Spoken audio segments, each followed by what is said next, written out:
Assalomu alaykum do'stlar, yaxshimisizlar? Bugun sizlar bilan biz bazal gangliya haqida gaplashib o'tamiz.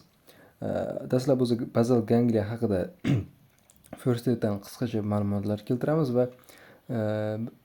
chizmalar orqali qisqacha qilib direct va indirect yo'llar haqida gaplashib o'tamiz. O'zi mana bazal gangliyaning vazifasi regulating voluntary movements. CTPga chiqamiz endi. Mana first aid'dan biz jicha ma'lumotlar keltiramiz sizlarga. Mana bazal gangliyani qismlari bor.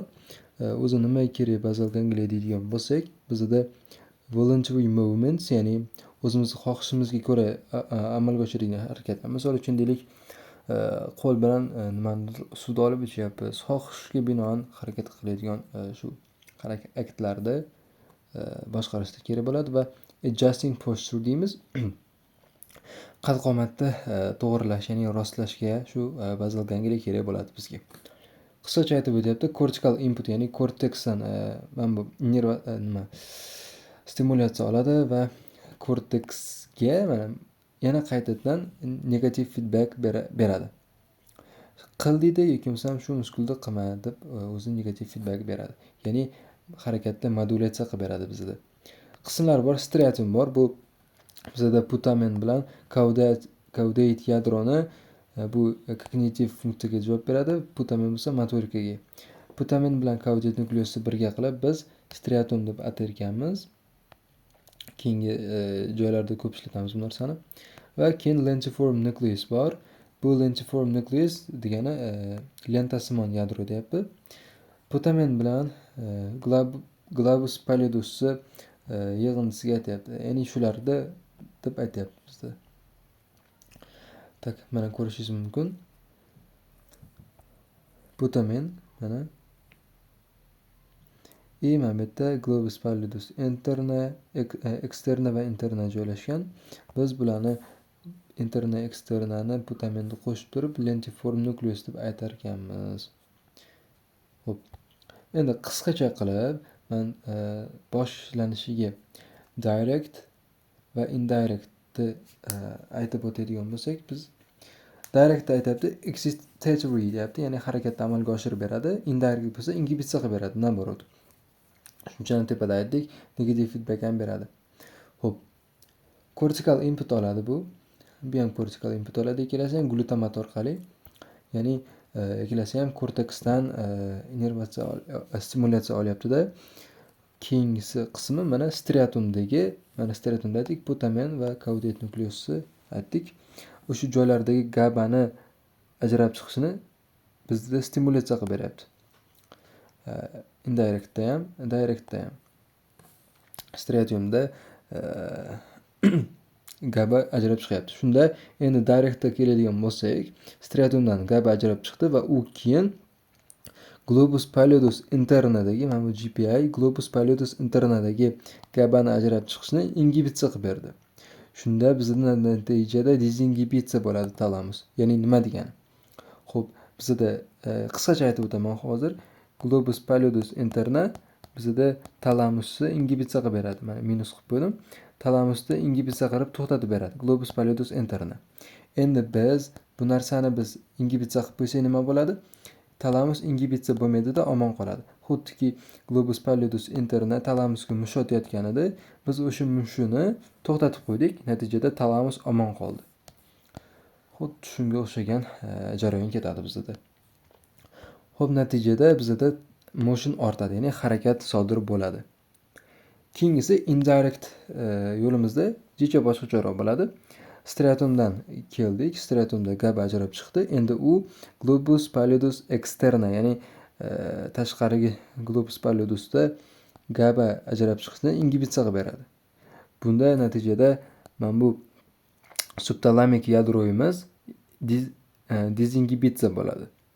Ya'ni natijada nima deyapti? Globus pallidus externa subtalamik yadroni ingibitsiya qilar ekan. Lekin biz buni striatum orqali ingibitsiya qilib beryapmiz. Natijada subtalamik yadro omon qoladi. Subtalamik yadro omon qoldi, ya'ni aktivatsiya bo'lyapti. Activating bo'lyapti. Subtalamik yadro aktivatsiya bo'lgandan keyin GABA stimulyatsiya bo'ladi U keyin globus pallidus internani qo'zg'atadi. Globus pallidus interna. Globus pallidus interna nima qilyotdi? Talamusga mushot etadi. Ya'ni ingibitsiya qilib qo'yadi.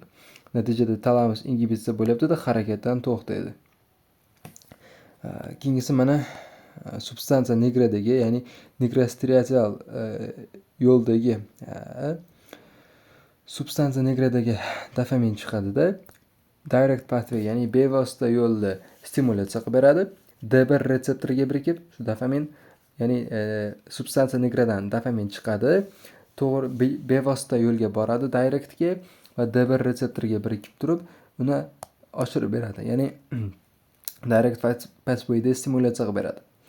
D2 retseptori indirect yo'lga boradi. D2 orqali ingibitsiya qilib beradi u narsani. Ya'ni bunaqa indirectda aytdik, bevositani bu ingibitsiya qilib beradi, ya'ni harakatni cheklab beradi. Biz harakatni cheklayotgan narsani D2 orqali dopamin bilan cheklasak, harakat oshadi. Demak, bizga xulosa substansiya nigradan chiqadigan dopamin ham to'g'ri bevosita, ham bilvosita, ya'ni direct and indirect yo'llarga kelib birika oladi. D1 va D2 retseptorlar orqali va ikkala holatda ham natija bizda harakatni ta'minlab beradi. Mana ko'rib turishingiz mumkin. D1 retseptor orqali directga kelib birikyapti. Indirect, ya'ni bilvositaga bo'lsa D2 orqali kelib birikyapti. Indirectda aytyapmiz, ingibitsiya qilib beradi o'zi, lekin biz D2 ni mana bu yerda ingibitsiya qilyapmiz dopamin orqali. Shuni natijasida bizda harakatimiz amalga oshadi. Endi to'g'ri tushunaman, chalkash bo'lib ketgan bo'lishi mumkin. Hozir biz sizlar bilan shu aytgan hamma narsani qaytadan bir boshdan ko'rib chiqamiz. Ketdik mana.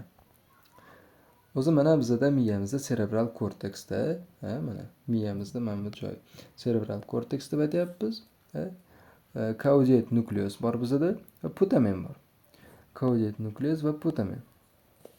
Shularni biz biriktirib mana striatum deb atab oldik.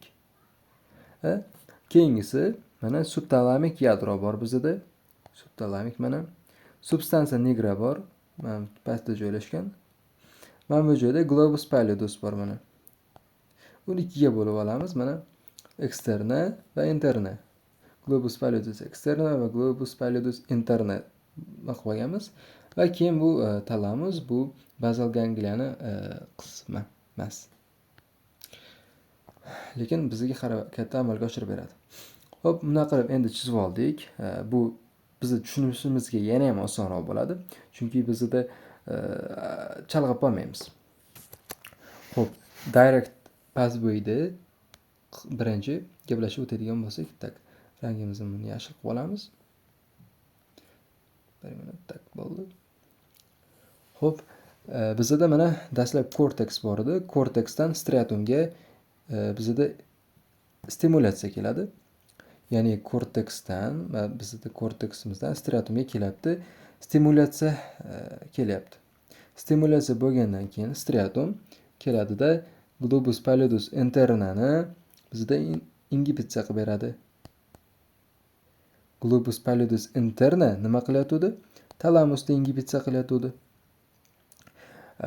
Keyin talamus o'zi korteksda aktivatsiya qilib beradi. Ya'ni korteksga davay harakat qil, gazini bos deyapti. Bularning hammasini yig'indisini natijasi nima bo'ladi? Movement bo'ladi. Move qilib qo'yamiz mana. Shuni natijasida harakat bo'ladi. Ya'ni mana bunday qilib chizib olsak, tak korteksdan birinchi chizig'imiz yashil bo'lyapti, stimulyatsiya bo'lyapti. Ikkinchi chizig'imiz ingibitsiya bo'lyapti. Undan keyin striatumdan mana bu globus pallidus internaga. Keyin shu interna talamusda ingibitsiya qilyapti o'zi aslida. Uni ingibitsiya qilib qo'yapmiz. Keyin oxirida mana talamus korteksda aktivatsiya qilib beryapti. Endi matematikada o'qiganmiz hammamiz, ikkita minusni yig'indisi bizda plusni beradi, to'g'rimi? Ya'ni bu aktivatsiya bo'lyapti. Demak, tushunishimiz kerakki, dastlabki holatda biz to'g'ridan to'g'ri bularni ham bir-biriga eshittirib olsak, hamma yo'limiz yashil bo'lyapti o'ziga va harakatni sodir bo'ladi bizda. Yana jicha boshqacharoq va osonroq qilib tushuntirib beraman sizlarga yana boshqatdan. Chunki jicha chalkash bo'lishi mumkin. bizada globus pallidus interna bor. U talamusni normada talamusni kelib turib bizada ingibitsiya qiladi. Ingibitsiya qiladi talamusni. Talamus nima qiladi bizda? Kelib turib korteksga aytadi, davay gazini bos deydi, harakat qil deydi. Movement qil deydi. Lekin bizada mana bu globus pallidus interna bu jarayonni bloklayapti. Endi bizda korteksimizdan striatumga kelib turib aktivatsiya qilyapmiz. Harakatni bos deyapmiz. Striatum kelib turib globus pallidus interna uni to'xtatadi harakatni. Striatum nima qiladi? To'xtatayotganda ovozini o'chirib qo'yadi, qo'pol qilib aytganda. Shuni natijasida mana shu ikkala minus bir-biri bilan nima deydi? Yishib turib plyusga aylanadi. Natijada bizda harakat hosil bo'ladi. Bu endi to'g'ridan to'g'ri yo'l edi. Ya'ni bevosita yo'l, ya'ni direct pathway deb aytamiz. Keyingisi bizda indirect pathway bor. Ikkinchi yo'limiz bu korteksdan striatumga stimulyatsiya bo'ladi. Stimulyatsiya bo'lgandan keyin endi jicha boshqacharoq globus pallidus externani ingibitsiya qilib beradi mana. Striatum kelib turib globus pallidus externani ingibitsiya qilib beryapti. Bu o'zi subtalamik nukleusni ingibitsiya qilish kerak edi. Endi bu subtalamik nukleusni ingibitsiya qilganimizdan keyin buni ingibitsiya qilib, buni ingibitsiya nima deydi? Effektini o'chirganimizdan keyin, ya'ni subtalamik nukleus bizda nima bo'ladi? Aktivatsiya bo'lgan bo'ladi. Subtalamik nukleusni o'zini vazifasi globus pallidus internani aktivatsiya qilib berish, faollashtirib berish. Internani vazifasini yod qilib oldik. Hozir nima edi? Talamusni ingibitsiya qilish edi. Talamusni vazifasi nima edi? Korteksni aktivatsiya qilish edi. Xo'p, endi bizda yo'lni chizamiz. Korteksdan striatumga mana ketdi. Striatumdan pallidusga, globus pallidus eksterna qismiga, mana eksterna qismiga ingibitsiya harakati ketdi. Undan keyin globus pallidus subtalamik yadroni ingibitsiya qilib qo'ydi. Mana ingibitsiya qilib qo'ydi. Undan keyin subtalamik yadro globus pallidus internani aktivatsiya qilib beryapti bizda mana. Interna talamusni bloklayapti. Talamus korteksga keyin oxiri mana davay gazini bos deyapti. Xo'p, endi qisqacha nima qiladigan bo'lsak, bu ikkalasi yishib ketsa, bizda plyus hosil bo'ladi. Lekin mana bu yerda bitta qizil qolib ketyapti. Ya'ni baribir ham nima deydi? Oxirgi yakuniy effekt minus bo'ladi. Natijada harakat bo'lmaydi bizda. Shu bilan biz harakatni cheklab qo'yapmiz. Yana jicha boshqacharoq qilib boshqadan tushuntirib berishga harakat qilaman men sizlarga. Chalg'ish bo'lmaydi shunda. Xo'p. Bizda bloklovchilar bor. Ya'ni globus pallidus interna talamusni bloklayapti. Shuni sal boshqacharoq qilib chizaylik-da. Talamusni ingibitsiya qilyapti, to'g'rimi? Xo'p, endi globus pallidus externa bo'lsa, subtalamik yadroni ingibitsiya qilish kerak mana. Lekin subtalamik yadroni vazifasi nima edi? Subtalamik yadroni vazifasi globus pallidus internani aktivatsiya qilib berish. Xo'p, endi bizda korteksdan striatumga qarab aktivatsiya keladi, stimulyatsiya keladi. Lekin striatum globus pallidusni bloklab qo'yadi shunda. Shuni natijasida mana striatum aktivatsiyalashdi. Striatum aktivatsiyadan keyin pallidus externani bloklab qo'yapti. Buni natijasida pallidus externa nukleus subtalamik yadroni bloklash kerak edi, lekin bloklay olmayapti, chunki o'zi bloklanib qolgan. Buni natijasida subtalamik yadro kelib turib globus pallidus internani aktivatsiya qilib beradi. Aktivatsiya bo'lgandan keyin pallidus interna kelib turib talamusni ingibitsiya qilib boryapti. Talamusning vazifasi korteksni aktivatsiya qilish edi, lekin globus pallidus interna buni nima qilyapti? Ingibitsiya qilib qo'yapti mana. Ingibitsiya bo'lgandan keyin harakat bizda bo'lmaydi. Ya'ni bu indirect pathway deymiz. Hali tepada aytib o'tganimdek, bitta aktivatsiya, ikkita blok bo'lyapti, keyingisi aktivatsiya bo'lyapti, keyingisi blok va yana bitta aktivatsiya bo'luvchi harakat. Bularni yig'indisi aktivatsiya chizig'iga qarab ketadi, lekin baribir bizda bitta ingibitsiya qiluvchi bor. Shuning uchun ham indirect mana i qilib qo'yapman. Indirectda movement pastga qarab tushib ketadi. Ya'ni harakat bo'lmaydi. Harakat sodir bo'lmaydi bizda. Shunaqa. Direct bilan indirect solishtirib oldik, to'g'rimi? Menimcha. Tak, mana stratumdan keladi bizga korteksdan stratumga keladi. Bizga mana aktivatsiya qilib. Keyin stratum nima qiladi bizda? Globus pallidus internani bloklaydi. Pallidus interna talamusni bloklash kerak edi. Talamus nima qilar edi? Qaytib turib korteksda aktivatsiya qilib berar edi. Xo'p, bizda shu ikkita qizilimiz, mana shu ikkita qizilimiz birikib turib nima bo'ladi? Bitta yashilga aylanib qolyapti-da, to'g'rimi? Oddiy ikkita minusni bir-biriga qo'shsak, ya'ni ikkita minusni qo'shganimizda 0 bo'ladi, to'g'rimi? Ya'ni plus bo'lib qoladi bizda. Shunga o'xshab, bizda direct pathwayda movement oshyapti. Endi bizda indirect pathwayimiz ham bor. Indirectda nima bo'ladi? Korteksdan keladida, stratumga keladi, stimulyatsiya keladi. Stratum nima qiladi shunda? Eksternani bloklab qo'yadi. Globus pallidus eksternani bloklaydi. U bloklangandan keyin mana bu STN deymiz, subtalamik nukleus, subtalamik yadroni bloklash kerak edi. Subtalamik yadro o'z navbatida bizda mana bu internani aktivatsiya qilib beradi. Globus pallidus interna vazifasi talamusni ingibitsiya qilish. Talamusdan mana oxiri korteksga harakat keladi. Tak, bu birinchi, bu ikkinchi, uchinchi, to'rtinchi, beshinchi va oxirgi mana 6-chi yo'l. 6-chi nima deydi? Qadam. Birinchi qadam tepaga qarab o'tyapti, ikkinchi qadam pastga, uchta ham pastga tushirib yuboryapti. Shuning uchun ham pastga tushiradiganni bloklasangiz, bizda plusga qarab ketadi. Shuning uchun ham biz STNni aktivatsiya qilib yubordik degani.